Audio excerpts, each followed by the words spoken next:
বানাতে পারছিলাম না।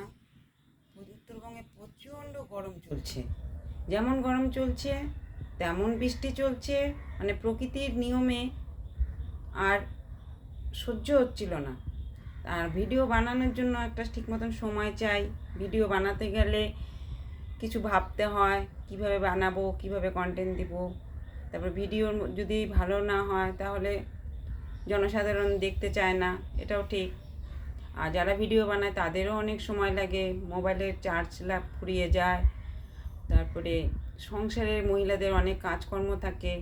তো আজ ভাবলাম আজকে রান্নাবান্নার চাপটা একটু কম আছে, বরমশাই খেতে আসবে না, এখনই ভাতটা বসালাম। তো ভাবলাম যে ভিডিওটা একটু বানাই বসে বসে, না হলে ভিডিও বানানো। তারপরে আজকে ওয়েদারটাও একটু ভালো আছে, বাইরে আকাশে প্রচুর মেঘ করেছে, এখন কি তখন নামতে পারে হয়তো। বাইরে গাড়ি টাড়ি যাচ্ছে, কাকপক্ষী ডেকে বেড়াচ্ছে। ভাতটা বসিয়ে তাই ভাবলাম একটু ভিডিও বানাই। ভিডিওটা হলো এই রান্নাঘর সংক্রান্ত, শাকসবজিতে একটু ভিডিও বানিয়ে নিই। বাইরে যেতে পারছি না, বাইরের ভিডিও বানাতে পারছি না গরমের জন্য, তাই জন্য যখন যা মনে হয় তাই ভিডিওটা বানিয়ে ফেলছি। তো চলুন, এটা হচ্ছে আপনারা সকলেই চেনেন শাকসবজি, এটা হচ্ছে চাল কুমড়ো। এই চাল কুমড়োটা বাজার থেকে কিনে নিয়ে আসা হয়েছে। এই চাল কুমড়োটা কিন্তু ভালো খেতে, টেস্টি, কারণ কি এটা আমাদের সার টার কিছু নেই। এটা বাড়ির গাছের, মানে কেনা বাড়ির গাছেরই, সব তো গাছেই হয়, গাছের। এই চাল কুমড়া কিন্তু অনেক কিছু দিয়ে খাওয়া যায়, আপনারা সকলে জানেন। বেশি ভালো লাগে হচ্ছে চিংড়ি মাছ দিয়ে। চিংড়ি মাছ দিয়ে যদি রান্না করা যায় ভীষণ ভালো লাগে। আর এটাও শশা কালকে নিয়ে এসেছি, শশাটা ভীষণ কচি। শশা গরমে খাওয়ার জন্য খুব ভালো, সুগারের পেশেন্টের জন্য খুব ভালো, আবার বেশি খেলেও ক্ষতি করে। মাপ মতন খেতে হয়, পরিমাণ মতন। এটা বাড়ির লোকাল, এর মধ্যে কোনো সার পদার্থ নেই, নিজের বাড়ির না, কেনা। আর এটা হচ্ছে পেঁপে, আপনারা সকলেই জানেন। এই পেঁপেটা আদা পাকা হয়েছে। এই আদা পাকা পেঁপে যদি আপনারা একটু জিরা আদা বাটা দিয়ে, জিরা তেজপাতা শুকনো লঙ্কা সম্বাদ দিয়ে মাখা মাখা তরকারি করেন, একটু আলু টালু দিয়ে ডালের বড়া টড়া করে, তাহলে মিষ্টি কুমড়ার মতন খেতে লাগে। আবার মিষ্টি কুমড়া না থাকলে, এখন তো 12 মাসে সব কিছু পাওয়া যায়, বাই চান্স ঘরে যদি না থাকে এরকম পাকা পেঁপেও যদি, আদা পাকা পেঁপেও যদি আপনারা পান, তাহলে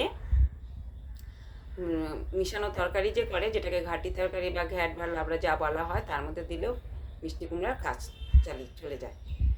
আর এই যে দেখুন, এটা হচ্ছে, এর আগে একটা ভিডিও দিয়েছিলাম বাড়ির কুয়াশ গাছে, এটা হচ্ছে কুয়াশের ডোকা। কুয়াশের ডোকাও খাওয়া যায় জানেন।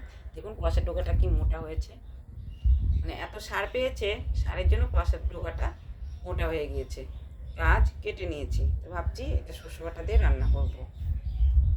ঝিঙ্গাগুলো দেখুন, এই যে এগুলো আপনার চেনেন, এগুলোও লোকাল, একদম তাজা টাটকা সবজি, বাড়ির গাছের, আমার বাড়ির না, কেনা, কিন্তু একদম লোকালের মধ্যে কোনো সার পদার্থ নেই। এটা খেতে ভীষণ টেস্টি হয়।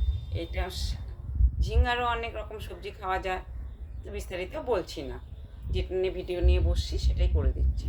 আর ওটা হচ্ছে চিচিঙ্গা, আপনারা কে কী বলেন জানি না, কেউ বলে চিচিঙ্গা, কেউ বলে দুধকুশি। এটাও চিংড়ি দিয়ে, এই যে এটা হচ্ছে চিচিঙ্গা। এটাও দুধকুশি বা চিংড়ি দিয়ে পেঁয়াজ রসুন কালো জিরা কাঁচা লঙ্কা দিয়ে করলে পরেও খুব ভালো লাগে খেতে। আর কেটে রেখেছি হচ্ছে পটল, চলুন একটু এগিয়ে নিয়ে গিয়ে দেখাচ্ছি।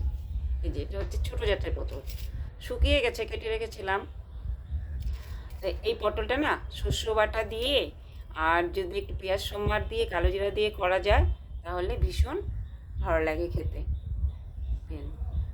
আর এই যে চালের বস্তা নিয়ে আসা হয়েছে, এত কাজের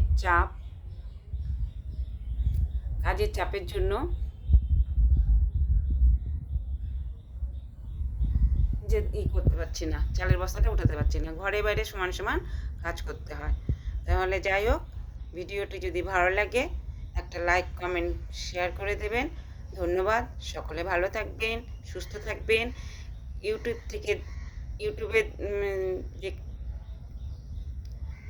ইউটিউব থেকে যারা দেখবেন, তারা ইউটিউব চ্যানেলটিকে সাবস্ক্রাইব করে বেল বাটনটি অন করে দেবেন।